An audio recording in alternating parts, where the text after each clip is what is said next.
이승만 대통령 시절 때입니다. 그때 그 대통령 밑에 이기붕 씨라는 사람이 계셨는데 아마 그때 공화당의 의장인가 그랬을 것이고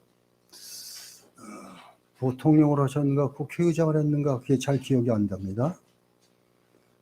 그런데 이 이기붕 씨에게 아들이 하나 있었는데 지금 그 이름도 좀 잊어버렸어요. 근데 이승만 대통령이 이 이기붕 씨 아들을 양아들로 삼았다 하는 소식이 들렸습니다. 이승만 대통령은 원래 자녀가 없었기 때문에. 자, 그러자 남한 땅에서 내가 대통령의 아들이라 하는 사람들이 얼마나 생겨난지 모릅니다. 사기치고 다니면서. 자, 하나님께서는 즉 이 세상에 살면서 누가 나를 양자로 삼았는데 그 사람이 대통령이라면 정말 놀랄 사건입니다. 만약 재벌 회장이 누구를 양자로 세웠다 그러면 그것도 하늘 땅이 놀랄 정도입니다. 근데 오늘 하나님께서는 우리를 양자로 삼으셨습니다. 자, 우리 웨스트민스터 신앙고백 12장 양자됨에 대하여 교재를 찾아주시기 바랍니다. 12장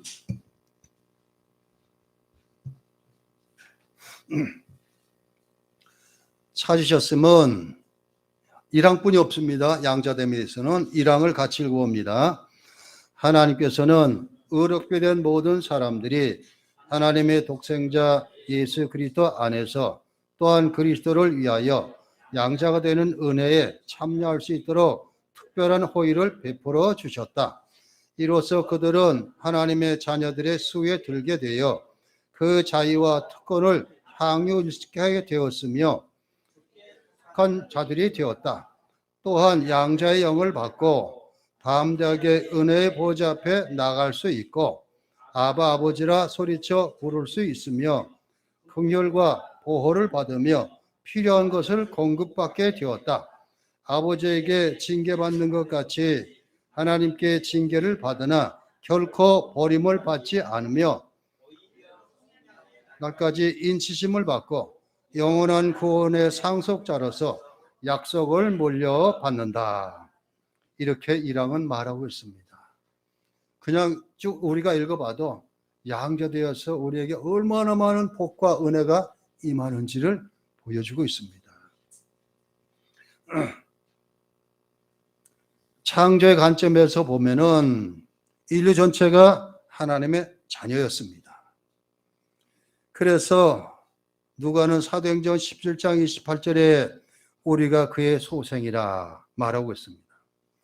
그리고 말라기 2장 10절에 우리는 한 아버지를 가지지 아니하였느냐 하나님께서 지으신 바가 아니냐. 즉 하나님께서 모든 인류를 지으시고 자녀처럼 그렇게 생각하셨는데 이 관계는 죄 때문에 다 깨지고 말았습니다. 보이는 교회의 지체들은 형식상으로 모두 하나님의 자녀입니다. 그들은 겉으로 드러나는 하나님의 가족이며 특별한 권리를 누립니다. 인류 초창기에서도 참 신앙을 고백한 사람들은 하나님의 아들들, 창세기 6장 2절에 그렇게 풀리고 있었습니다. 그런데 하나님은 아담 하와가 죄짓고 타락 부패한 다음에 이스라엘을 즉 아브라함을 통해서 세워진 이스라엘을 하나님의 백성으로 선택하셨고 다른 민족에게는 허락하지 않으셨습니다. 오직 이스라엘 백성만 그 특권을 받았습니다. 그 결과 다른 민족들은 무지와 우상숭배에 빠져들 때 그들은 참 하나님을 알고 그 하나님을 경배하는 복을 누렸습니다. 그래서 구약에서 이스라엘의 자녀 민족은 전부가 다 하나님의 자녀라 이렇게 불려졌습니다. 하나님은 바오로에게 출애굽기 4장 22절에 이스라엘 내 아들 내 장자라 말씀하고 있습니다. 그런데 이런 축복을 누리는 사람들 가운데는 하나님의 자녀가 아닌 이들이 너무나 많습니다. 그들은 결국에는 어둠 속에 내쳐지고 말았습니다.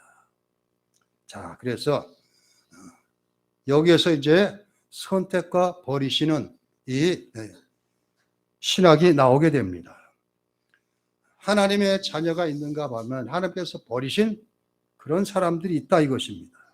이것을 사도 요한은 요한복음 8장 44절에 뭐라고 소개하고 있는가 한번 찾아 읽습니다. 요한복음 8장 44절.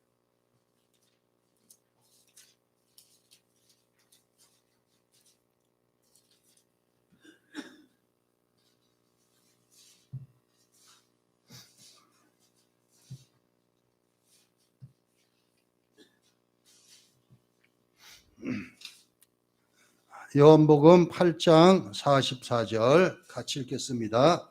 너희는 너희 아비 마귀에게서 났으니 너희 아비의 욕심대로 너희도 행하자 하느니라. 그는 처음부터 살인한 자여 진리가 그 속에 없으므로 진리에 서지 못하고 거짓을 말할 때마다 제 것으로 말하나니 이는 그가 거짓말장이요 거짓의 아비가 되었습니다.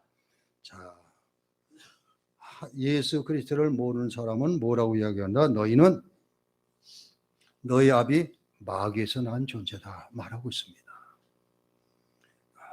마태복음 8장 12절에서는 그 나라의 본 자손들은 바깥 어떤 데 쫓겨나 거기서 울며 이를 갈게 되리라. 마태는 그렇게 또 적고 있습니다.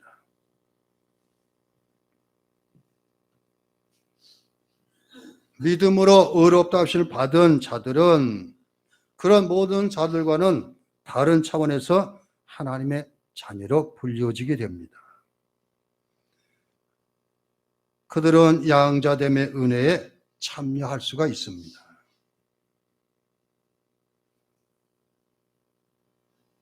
하나님은 죄인을 자기 가족으로 받아들이시고 자녀의 모든 특권을 누릴 수 있는 권리를 부여해 주셨습니다. 여러분들은 그래서 하나님을 뭐라고 불러요? 아버지라 부를 수가 있는 거예요.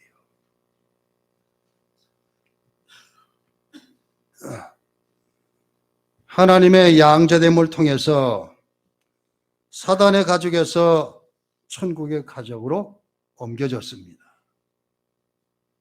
맏형이 되시는 하나님의 독생자 예수 그리스도를 비롯해 세상과 천국에 있는 모든 성도와 교제를 나누는 곳, 그런 존재가 되었습니다.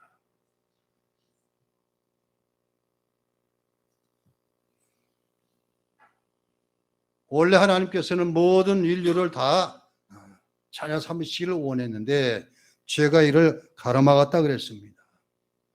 자, 하나님은 아담의 후손을 자녀로 입양하실 이유가 없습니다. 왜냐하면 하나님은 이미 사랑하시는 독자, 곧 말로 닿을 수 없는 기쁨을 주신 아들을 두고 계셨기 때문입니다. 하나님은 셀 수 없이 많은 아들들을 이끌어 영광에 들어가게 하십니다. 히브리서 2장 10절에 적고 있습니다. 양자로 삼으시는 사람들은 그 하나님의 은혜를 입을 만한 특별한 자격이나 조건을 전혀 갖추지 않은 상태입니다.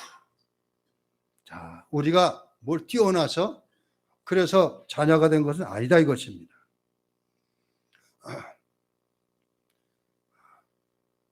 우리 교회는 저녁 예배가 7시 반이죠. 그런데 주일 저녁이나 수요 저녁은 30분에 시작을 하면은 찬송가 드리고 사도신경하고 그리고 찬송하고 기도하고 그러면 몇 분이나 지나갈까요? 한 10분이면 다 끝날 것 같아요, 그게. 그럼 나머지 시간을 다 설교가 되어야 돼요. 참, 전 시골에서 있기 때문에 설교가 그렇게 길었습니다. 40분 내지 보통 이렇게 했습니다. 그런데 너무나 길고 그렇기 때문에 힘들어요. 이 설교를 작성하고 하는 게 길면 길수록 힘듭니다.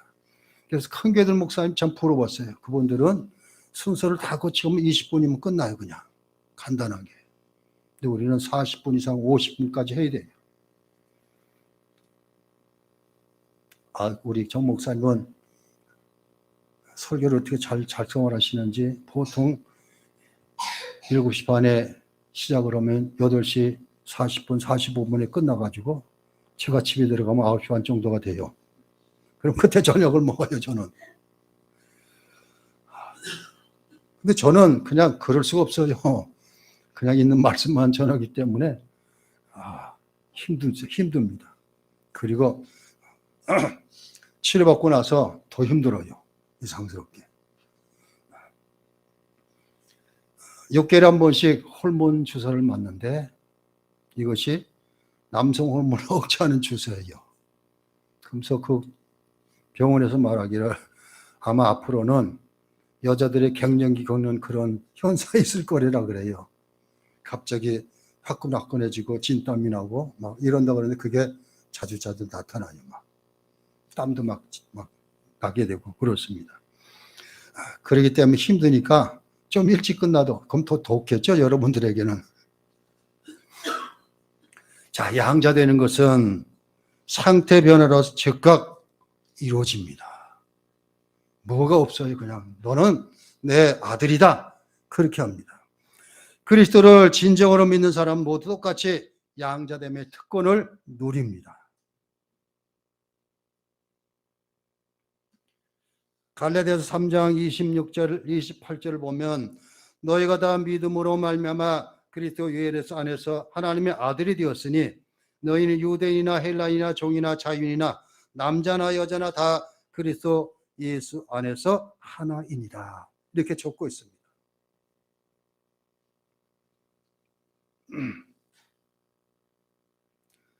믿음 생활하다 보면은 우리는 전부 다 자녀인데 특별히 뛰어난 사람이 있는가 하면은 그렇지 못한 사람이 있습니다. 교회 안에도.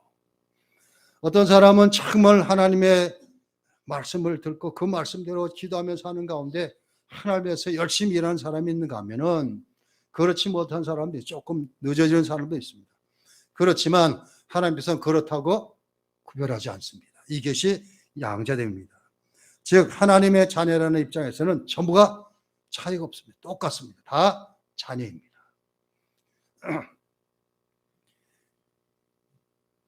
그런데 이 차이가 없는 것은 바로 하나님께서 값없이 베풀어 주시는 하나님의 주권적인 은혜에서 나오는 것입니다. 그냥 하나님의 뜻대로시에요.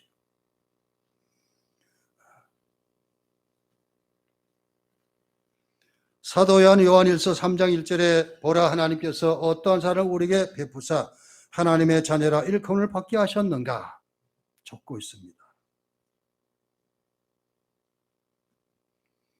이 주권적인 하나님의 은혜는 정의의 요구와 율법의 영예를 무시하지 않습니다.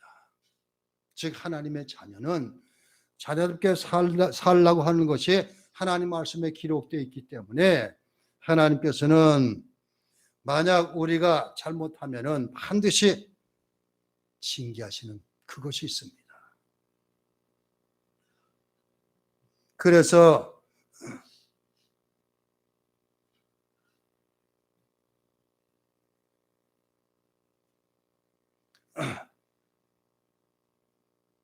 야고보는 야고보서에서 하나님의 고난을 받는 것이 우리에게 유익이다 말하고 있습니다. 하나님은 사랑하는 자녀에게 더 징계하신다 말씀하고 있습니다. 우리가 잘못할 때는 하나님께서는 회초리도 드신다는 겁니다. 그것을 뭘 가지고 알 수 있는가? 하나님 말씀을 통해서. 구약을 통해서는 율법을 통해서, 신약을 통해서는 구약의 하나님께서는 자녀들의 요구를 이렇게 요구하십니다. 내가 거룩하니 너희도 거룩하라 그랬습니다. 신약의 예수님께서는 어떻게 하셨어요? 내가 너희를 사랑하지 너희도 서로 사랑하라. 이것입니다. 거룩하고 사랑으로 사는 길, 이것이 자녀의 삶입니다. 이것에서 벗어나면은 하나님께서는 매를 드신다. 이것도 알아야 합니다. 그렇지만 그렇게 했기 때문에 은혜에서 떨어지고 자녀에서 떨어지는 건 절대 아니다. 이것입니다. 자, 로마 교회에서는 죄를 대죄와 소죄로 나눕니다. 소죄는 우리가 일상적으로 살다가 벌어지는 많은 허물들, 실수들, 이것입니다. 대죄는 하나님 반역하고 말씀에 거역하고 교회를 어떻게 하고 이런 것 죄를 대죄라고 그럽니다. 그런데 로마교에서는 이 대죄를 지은 사람은 구원을 이룰 수 없다. 이렇게 얘기를 해요. 근데 우리는 안 그렇잖아요. 하나님께서 한번 택하신 자녀는 절대 떨어지는 것이 없어요. 자, 그러기 때문에 하나님의 징계가 임하더라도 우리는 구원에서 떨어지는 것이 아닙니다. 차라리 그것을 통해서 깨닫고 하나님께 더 가까이 나아갈 수 있기 때문에 고난받는 것이 유의라 이렇게 말하고 있습니다.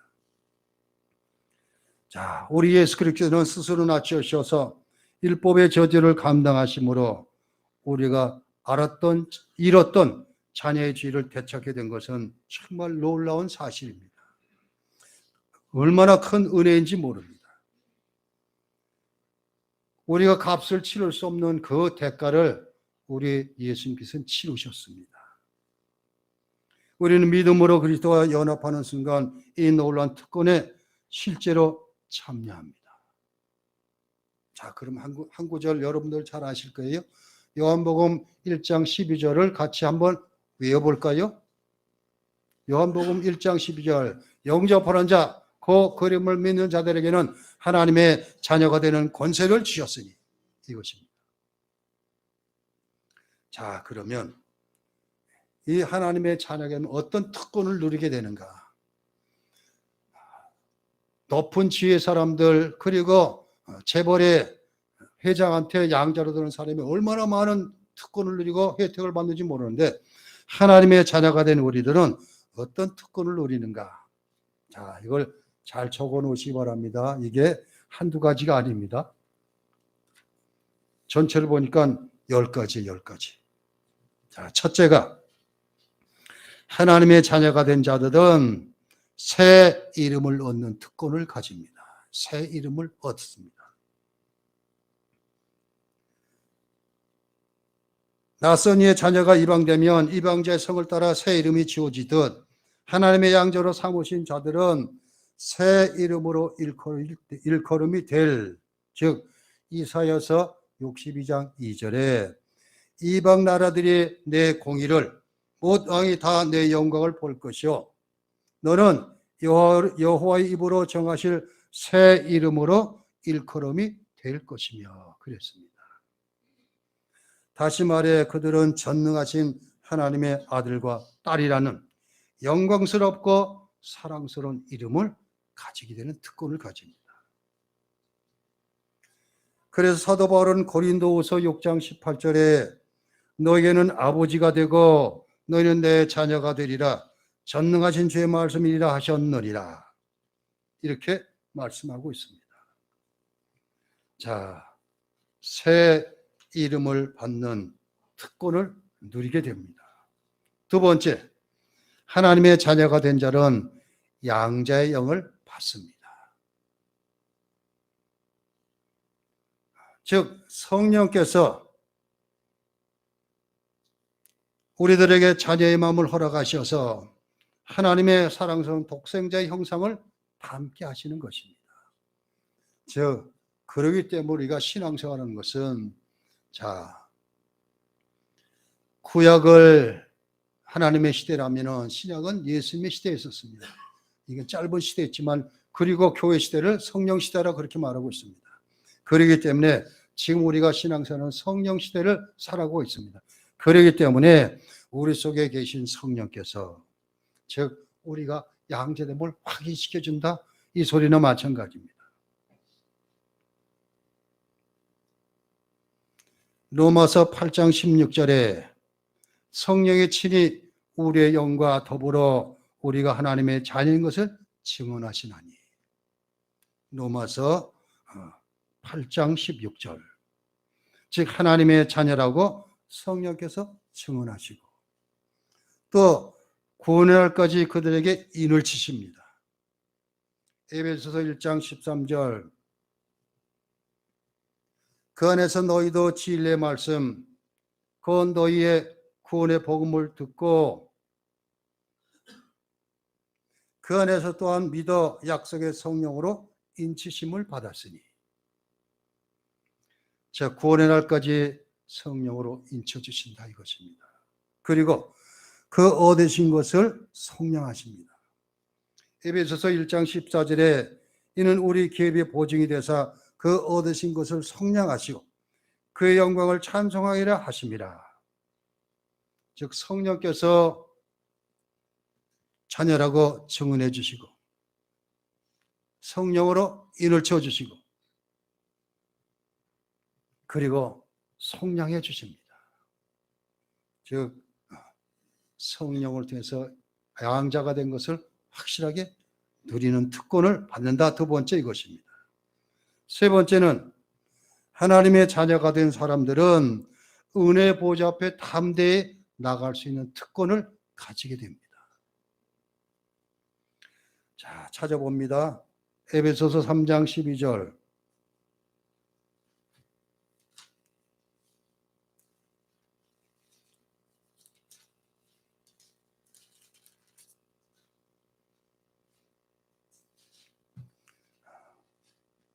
신약성경 에베소서 3장 12절. 제 성경으로 신약성경 312면입니다. 에베소서 3장 12절. 찾으셨다면 한 목소리 같이 읽습니다. 우리가 그 안에서 그를 믿음으로 말미암아 담대함과 확신을 가지고 하나님께 나아감을 얻느니라 그랬습니다. 은혜 보좌 앞에 나갈 수 있는 특권을 주시는 것입니다. 또 한 구절 읽겠습니다. 로마서 5장 2절.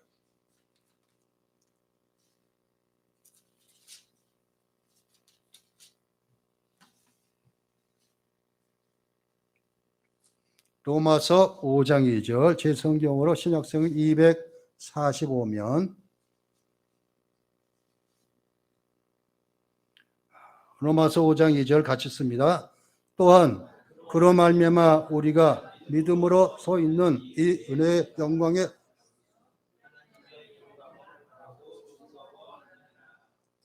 자, 우리는 하나님의 은혜 보좌 영광 앞으로 들어갈 특권을 가졌습니다. 네 번째, 하나님의 자녀가 된 자들은 하나님 보성적 사랑과 긍휼의 대상이 되는 특권을 누립니다. 사랑과 긍휼의 대상이 되는 특권입니다.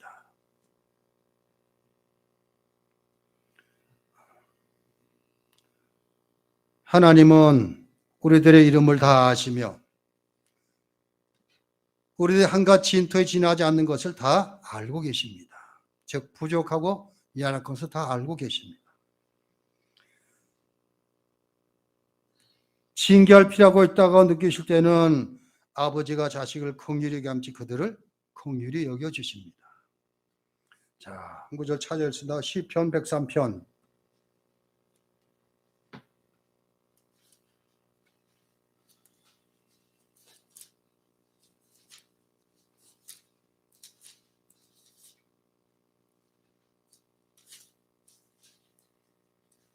시편 103편 13절입니다. 구약성경 제 성경으로 876면 시편 103편 13절.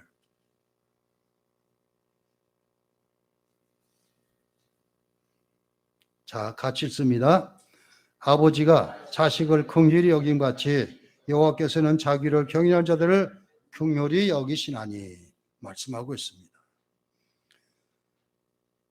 하나님의 아버지가 되셔서 사랑과 긍휼을 베풀어 주시는 그런 특권을 누리게 된다 이것입니다.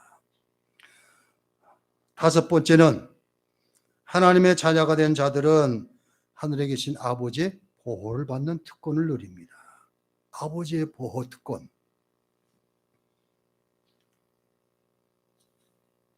우리들을 노리는 영적 원수들이나 그리고 그 앞에 노출된 위험은 너무나도 많습니다. 그러나 하나님께서는 졸지도 주무시도 아니하시고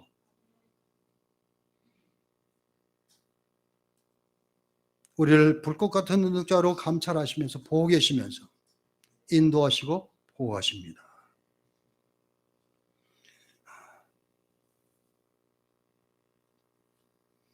시편 134편 7절에 여호와의 천사가 주를 경외한 자를 둘러 진치고 그들을 건지시는도다.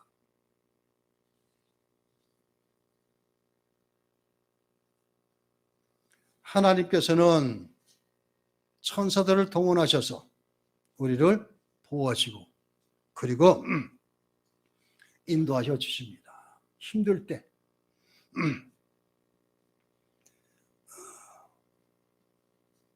9월달 이제 교회에서 박해가 지난 다음에 박해에 대해서 말씀드리는데 카타콤 교회에 대해서 9월달 초청을 할 거예요. 그걸 보면은 거기서 많은 카타콤 묘지 안에 많은 글들이 기록이 되는데 그걸 읽어보니까 정말 놀랍더라고요. 저들이 어떻게 하나님의 보호를 받았는가 알 수가 있습니다. 자, 히브리서 1장 14절 같이 봅니다.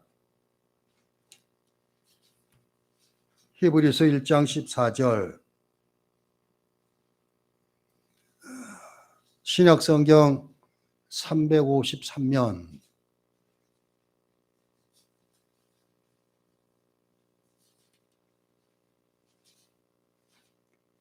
히브리서 1장 13절 같이 읽습니다.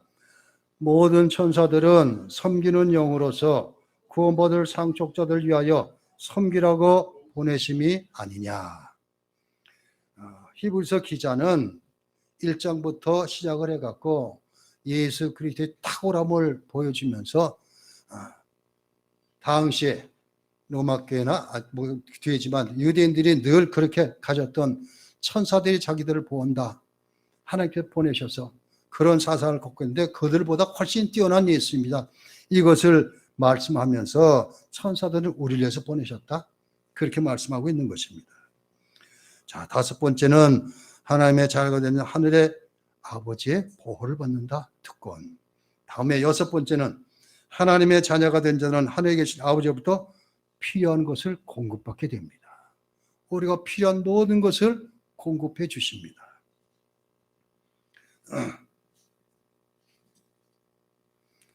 하나님은 자신의 자녀들이 세상에서 무엇을 필요로 하는지 잘 알고 계십니다. 그런 은혜를 베풀기를 주저하지 않으십니다. 그래서 하나님께서는 예수님께서 왜 기도를 가르치셨을까요? 마태복음 6장에 너희는 이렇게 기도하라 이러면서 하나님께 기도하라는 소리거든요. 자, 그래서 우리도 기도할 때 잊지 말할 것이 있습니다. 반드시 기도를 시작할 때는 하나님, 하늘에 계신 우리 아버지 하나님으로부터 시작을 해야 돼요. 나는 목사님도 많은 그 소리를 들었는데 시작을 하면서 주님 이러고 시작하는 분이 있는데 좀 틀려요. 맞긴 맞지만 우리는 일단 하나님 아버지를 부르고 기도를 해야 돼요. 하나님 아버지께 기도하기 때문에 마지막으로 예수님의 이름으로 기도하는 건 맞습니다. 자, 그러기 때문에 대표 기도하시는 분들은 꼭 그거를 연이해 주시면 좋겠어요. 하늘에 계신 아버지 하나님 이렇게 시작하든가 아버지 하나님 이렇게 시작하든가 이게 맞습니다. 주님 그러면 구약에서도 하나님을 주님이라고 쓰고 있어요. 하나님이라고 절대 못 쓰니까 아도나이 해가지고 주님이라고 썼지만 그렇기 때문에 주님 하면은 하나님도 되고 예수님도 돼요. 근데 주로 이론이 주님 그러면 예수 그리스도를 뜻하고 있기 때문에 그걸 구별하는 것이 좋습니다. 기도할 때는. 아버지로부터 필요한 것을 공급받는 그런 은혜를 받게 됩니다. 자, 찾아보면 마태복음 6장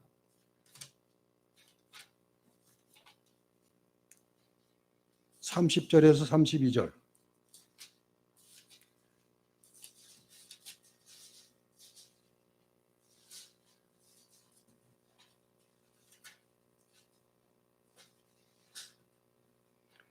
마태복음 6장 30절에서 32절입니다. 찾으시면 같이 읽습니다. 오늘 있다가 내일 아궁이에 던져지는 들풀도 하나님께서 이렇게 입히시거든 하물며 너일까 보냐. 믿음이 작은 자들아, 그러므로 염려하여 이르기를 무엇을 먹을까 무엇을 마실까 무엇을 입을까 하지 말라. 이는 다 이방인들이 구하는 것이요 너희 하늘 아버지께서 이 모든 것이 너에게 있어야 할 줄을 아시느니라 그랬습니다. 마태복음 6장은 5, 6, 7장의 산상순 말씀입니다. 무엇을 마실까 무엇을 입을까 염려하지 말아라. 이는 전부 다 이방 사람들이 구하는 것이고, 그러면서 뭐라고 했어요? 전에 하늘나는 새를 봐라 하나님 먹이시지 않느냐 하물며 너일까 보냐 이랬습니다. 그러면서 가장 유명한 말씀을 33절이죠. 너희는 먼저 그의 나라와 그의 일을 구하라. 자, 하나님께서는 바로 이렇습니다. 우리의 필요한 것을 다 아시고 우리가 구하고 기도하면 반드시 베풀어 주십니다. 우리가 이 세상에 살면서 필요한 것 다 해 주십니다. 저는 병을 확정받고 되어지는 모두를 보고서 참 하나님께서 얼마나 시간 그 순간순간마다 역사하시는가를 너무나 피부로 느꼈기 때문에 가히 상상할 수 없었던 그런 일들을 하셨어요. 아산병에는 그 여자친구가 내 친구가 아니라 목사님 따님인데 그 친구를 통해서 그렇게 됐는데 너무나 고맙잖아요. 그래서 그 친구가 했더니 아니 목사님 목사님 위해서 저를 여기에 보내신 것 같아요. 그렇게 그러더라고요. 얼마나 감사한 일인지. 하나님께서 그렇게 하셔서 역사하셔서. 그래서 지금 건강 몸으로 완전하지는 않지만 아직도 약을 먹고 있지만 그렇습니다. 염려하지 마시기 바랍니다. 이것은 다 이방인들이 하는 거래요. 자녀들은 하나님께서 우리의 필요한 걸 다 아시기 때문에 구하세요 그냥. 그러면 하나님께서 베풀어 주십니다. 7번째, 하나님은 부성적 징계가 필요할 때는 기꺼이 징계하십니다. 히브리서 12장 6절에 주께서 그 살아가신 자를 징계하시고 그의 받아들이신 아들마다 책짓이라 하심이라 하였으니 적고 있습니다. 그런데 하나님의 징계는 사랑의 징계예요. 많은 사람들이 그래 자녀를 징계할 때 사랑으로 하라 그러잖아요. 그런데 부모들이 자녀들이 부모 마음대로 안 하면 화가 나서 화대로 해요. 그러다 보니까 무지막지하게 지금은 많이 없어졌는데 옛날에는 정말 부모님을 통해서 얼마나 험악한 욕들이 나왔는지 그렇게 욕 맞고 자라났으니까 저도 그랬어요. 우리가 자랄 때는 육실할 놈. 육시가 뭐예요? 몸을 6개로 쪼갠다는 소리 아니에요. 그런 소리. 연병할 놈. 이런 소리 듣고 자랐어요. 젖은지도 모르고. 개 같은 놈 그러면 어떻게 돼요? 부모가 개가 되는지도 모르고 그랬어요. 자, 하나님은 우리가 잘못 빠질 때에 징계, 사랑의 매로 채찍질 하셔요. 자, 찾아봅니다.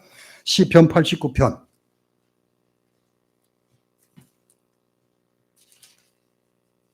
(30절에서) 34절입니다.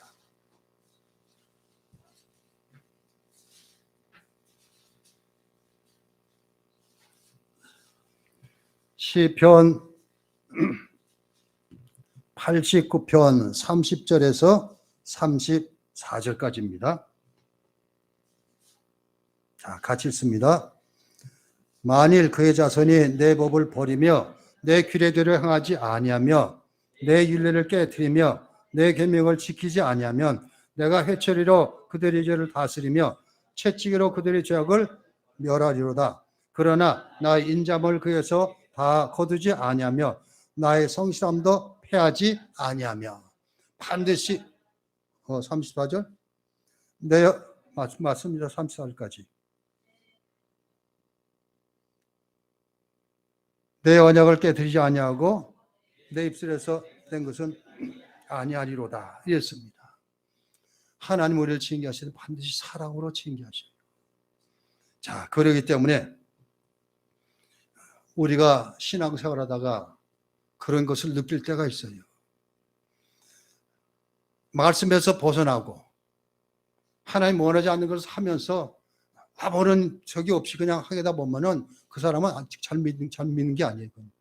하나님의 자녀가 아닐 수가 있어요. 하나님의 자녀가 되고 믿음을 온전히 가졌다면 하나님 말씀을 벗어나고 하나님 뜻을 훼손하고 있으면 마음이 찔려서 견딜 수가 없는 거예요.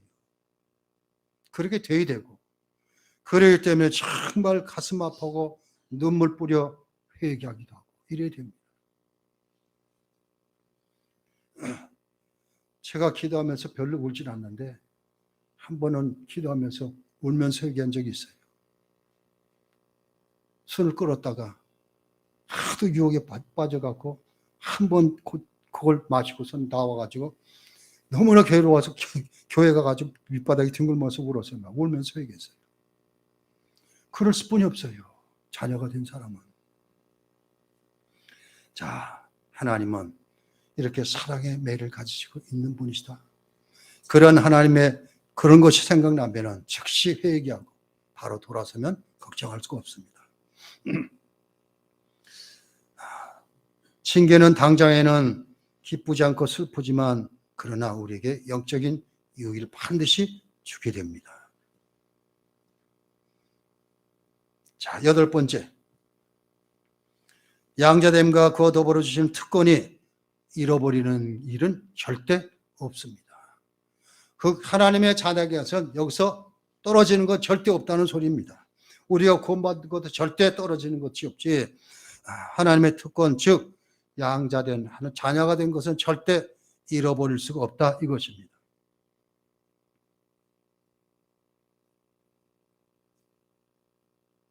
하늘에 계신 아버지께서는 내쫓지 않으시며 그리고 우리를 온전히 떠나지 아니하십니다. 함께 하십니다. 자, 구약성경 예레미야 32장 찾아봅니다.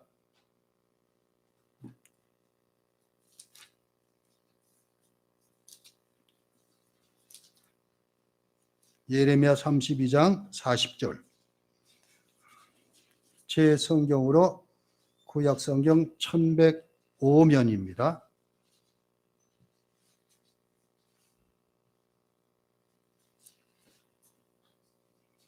예레미야 32장 40절. 자, 같이 읽습니다. 내가 그들에게 복을 주기 위하여 그들을 떠나지 아니하리라.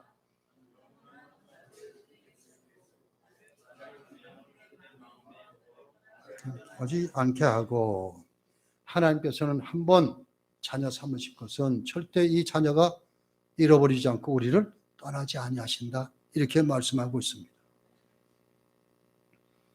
자, 9번째. 하나님의 자녀가 된 자는 모든 약속을 물려받을 상속자가 됩니다. 하나님의 유업을 이어받을 자가 되는 것입니다.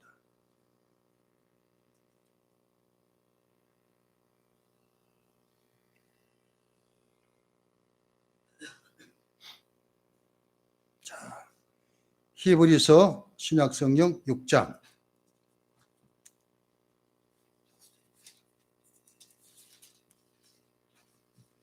12절 17절입니다.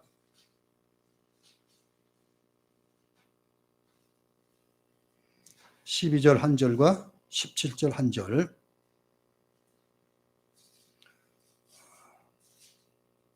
신약성경으로 358면 히브리서 6장 12절 같이 읽습니다. 게으르지 아니하고 믿음과 오래 참음으로 말미암아 약속들을 기업으로 받는 자들은 본받는 자 되려 하는 것이니라. 17절. 하나님은 약속을 기업으로 받는 자들에게 그 뜻이 변하지 아니함을 충분히 나타내시려고 그 일을 맹세로 보증하셨나니 말씀하고 있습니다. 즉 하나님의 모든 것을 다 물려받는 상속자가 된다 말하고 있습니다. 우리가 본문에 읽어봤던 갈라디아 4장 7절에 그렇게 하나님의 유업을 이어받을 자다 이렇게 말하고 있습니다.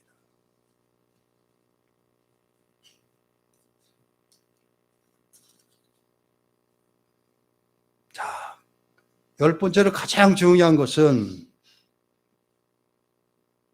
하늘에 예비된 영광스럽고 풍성한 이것을 받을 것이다 이것입니다. 하나님께서 하나님으로 받을 유업 가운데 가장 영광스러운 것, 하늘나라 하나님 계신 그곳을 우리가 받는다 이것입니다. 그래서 베드로전서 1장 4절에는 썩지 않고 더럽지 않고 쇠하지 않은 유업을 잊게 하시나니 곧 너를 위하여 하늘에 간직하신 것이라 말씀하고 있습니다. 자, 우리는 구원받을 상속자입니다. 히브리서 1장 14절에 모든 천사들은 섬기는 영으로서 구원받을 상속자를 위하여 섬기라고 보내심이 아니냐. 구원받을 상속자입니다. 그리고 생명의 은혜를 함께 이어받을 자입니다. 베드로전서 3장 7절에 남편들아 이와 같이 지식을 따라 너희 아내와 동거하고 그를 더 연약한 그릇이요 또 생명의 은혜를 함께 이어받을 자로 알아 귀히 여기라. 이는 너의 기도가 막히지 아니하고 악이 아니하려 함이라 말씀하고 있습니다. 그리고 생명의 은혜를 함께 이어받을 자를 알아 귀히 여기라. 이는 너의 기도가 막히지 않게 하려 함이라. 생명의 은혜를 이어받을 자다. 또 약속한 나라를 상속받는다고 말씀합니다. 야고보서 2장 5절에 내 사랑하는 형제들아 들을지어다 하나님이 세상에서 가난한 자를 택하사 믿음에 부유하게 하시고 또 자기를 사랑한 자에게 약속하신 나라를 상속으로 받게 하지 아니하셨느냐. 자, 하나님의 상속자.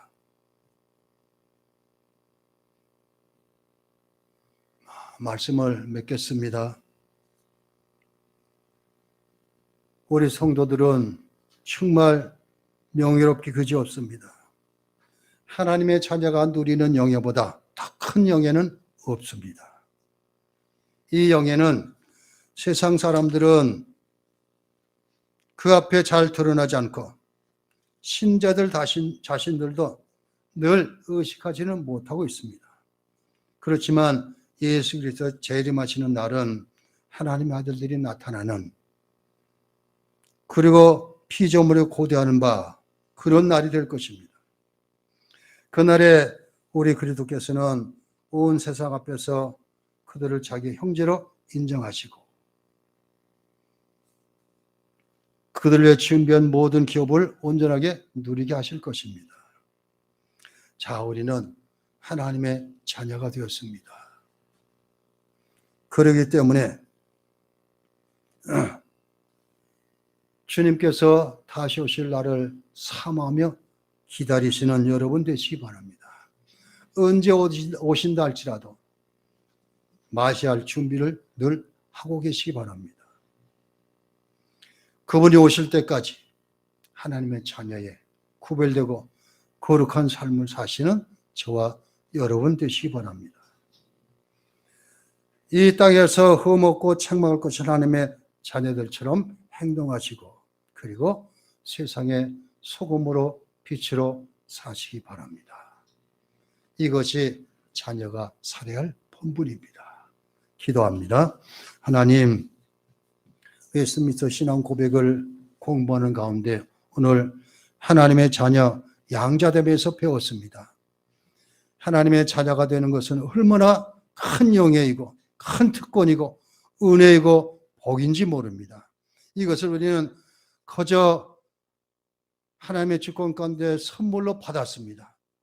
이제 우리는 이 땅에서 하나님의 자녀의 구별되고 거룩한 삶을 살아함을 우리가 알아싸우니 세상 사람들이 우리를 보고 저들은 정말 하나님의 자녀임을 인정할 수 있는 그런 삶을 살기에 좀 더 부족함 없게 하여 주옵소서. 말과 언행과 행실에 정말 하나님의 자녀답게 살 수 있는 우리 모두 되게 해 주옵소서. 그래서 주님 오신 날 즐겁게 주님 맞이할 수 있는 우리를 되게 하시옵시고, 그리고 하늘나라의 소망을 가지고 바라보며 살아갈 수 있는 우리들 되게 해 주옵소서. 예수 그리스도 이름으로 기도하옵나이다. 아멘.